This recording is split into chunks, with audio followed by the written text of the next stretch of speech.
Los disfrutrones más fascinantes de la antigua Grecia son un espléndido caleidoscopio de culturas, creencias y expresiones artísticas. Pero, ¿te has preguntado alguna vez qué secretos y relatos se esconden tras esos trajes que llevaban los griegos? En este recorrido, no solo desentrañaremos la historia detrás de los disfraces, sino también su conexión con la vida cotidiana, las creencias religiosas y los espectáculos dramáticos que han pasado a ser parte de la herencia cultural de la humanidad. Si te quedas con nosotros, descubrirás datos fascinantes que probablemente nunca imaginaste y encontrarás conexiones con nuestra propia cultura actual. Te prometo que no querrás perderte lo que viene a continuación. Comencemos con un concepto que puede sorprenderte. En la antigua Grecia, los disfraces no eran meras representaciones de personajes.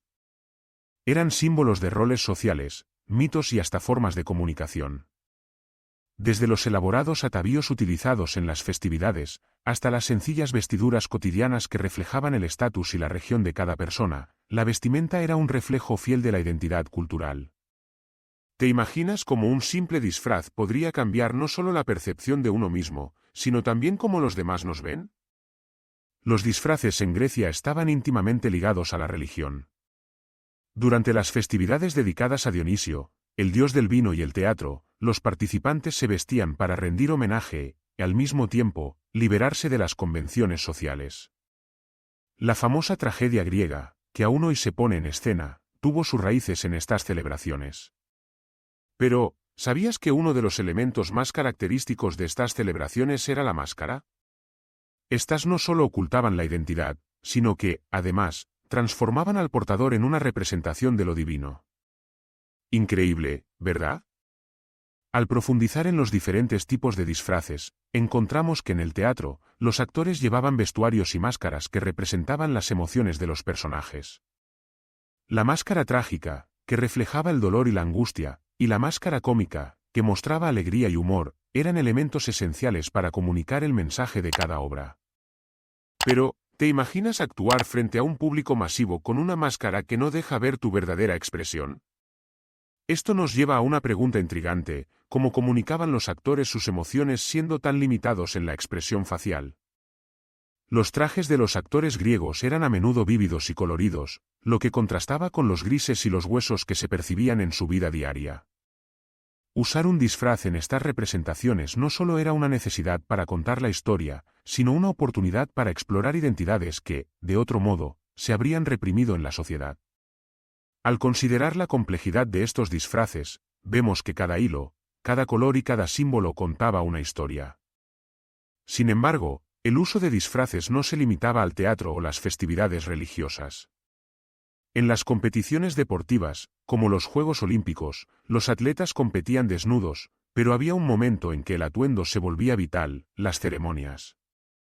Los vencedores eran laureados no solo por su física, sino también por su porte.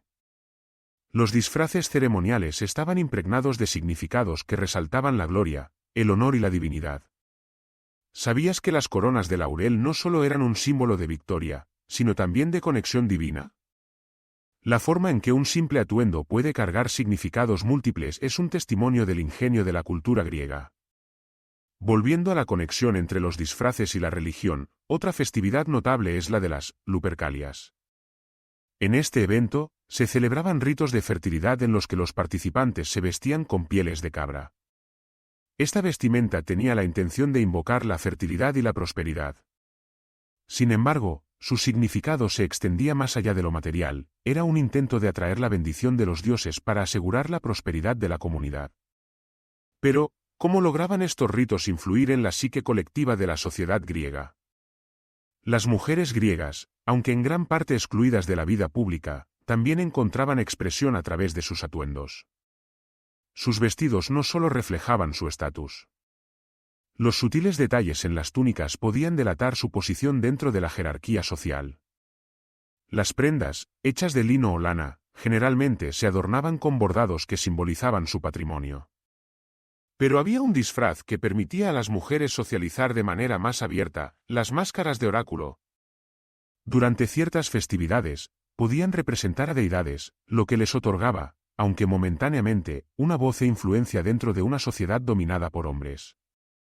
¿Te intriga el papel que las mujeres desempeñaban en esta cultura machista? Cabe señalar que los festivales no solo eran un momento de celebración, sino también de crítica. A través del disfraz, se satirizaba la política y los líderes.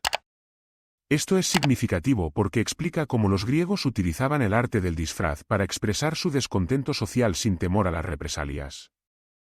Al disfrazarse de personajes históricos o contemporáneos, podían burlarse, criticar e invitar a la reflexión. ¿Podríamos decir que esto es un precursor de lo que hoy conocemos como sátira política?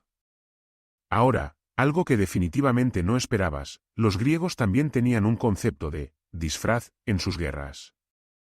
Las tácticas de camuflaje eran especialmente utilizadas, y los guerreros a menudo llevaban armaduras que no solo eran funcionales, sino también simbólicas.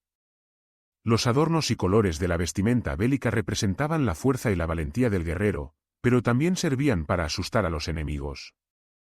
Se sabe que algunas tropas llevaban adornos que evocaban a deidades de guerra. La imagen del guerrero griego, entonces, no solo es una imagen de fuerza física, sino también de la representación de lo divino en batalla. Las guerras, por su parte, eran también una oportunidad para la creación de disfraces interesantes. Los espartanos, famosos por su estrategia y brutalidad, llevaban en ocasiones elementos que les hacían parecer menos humanos y más como bestias mitológicas. Esta idea de disfraz como herramienta de guerra trasciende en el tiempo, hasta hoy, donde todavía se emplean estrategias similares. La pregunta es, ¿entendemos el disfraz como una forma de poder o vulnerabilidad? La respuesta es tan compleja como la propia historia. A medida que nos acercamos al final de nuestra exploración en los disfraces de la antigua Grecia, es importante reflexionar sobre qué nos han enseñado. Cada disfraz, cada prenda, cada máscara es un recordatorio de la evolución del ser humano. Nos muestra una cultura que se atrevió a cuestionar, a divertirse, a relacionarse con lo divino y a expresar su individualidad en formas que aún resuenan hoy en la sociedad. Y ahora te preguntarás, ¿qué ha quedado de todo esto en nuestra vida moderna? La respuesta podría ser más sorprendente de lo que imaginas. Los carnavales, festivales y celebraciones contemporáneas han heredado esta rica tradición de los disfraces, donde no solo se celebra la cultura, sino también la libertad de ser uno mismo. En cada fiesta de disfraces o en cada carnaval, heredamos el derecho a transformarnos en lo que deseamos, a revelar y ocultar partes de nuestra identidad. En conclusión, los disfraces de la antigua Grecia son mucho más que simples vestimentas. Son un viaje, un espejo en el que podemos vislumbrar la complejidad de un pueblo que entendió que el arte, la crítica y la religión no se limitan a lo físico, sino que se entrelazan con nuestras emociones y la historia. Espero que hayas disfrutado esta fascinante travesía por el mundo de la antigüedad. ¿Quién sabe qué otros secretos te esperan al girar la esquina de la historia? Recuerda, cada disfraz cuenta una historia, y dentro de cada historia, hay un mundo que espera ser descubierto.